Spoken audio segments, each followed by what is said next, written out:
শেষ ঠিকানা যদি 3.5 হাত মাটি হয়, তাহলে কিসের তো ক্ষমতার দাপট?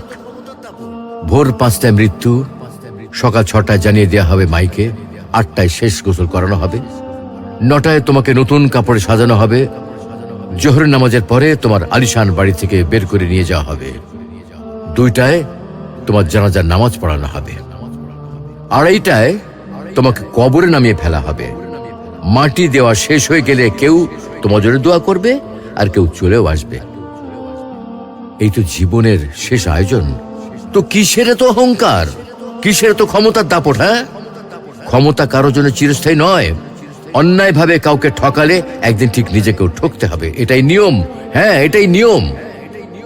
ভোরের সূর্যোদয়ের আলোতে যে পৃথিবী আলোকিত হয়, সন্ধ্যার সূর্যাস্তে তা আবার হারিয়ে যেত দেখি। অসত্য দিয়ে সত্যকে কখনো ঢেকে রাখা যায় না। প্রকৃতি বড়ই নির্মম। কবে, কখন, কোথায় কার উপর আঘাত হানে তা একমাত্র উপরওয়ালাই ভালো বলতে পারেন। অহংকার আর দাম্ভিকতা পতনের লক্ষণ, তাই অহংকারী না হয়ে সহনশীল হন। ক্ষণস্থায়ী এই দুনিয়ায় কেউ চিরস্থায়ী নয়। এজন্য ভুলে যেতে হবে সব রঙিন স্বপ্ন, ফিরে আসতে হবে রবের দিকে, কারণ শেষ ঠিকানা তো সেই 3.5 হাত মাটি।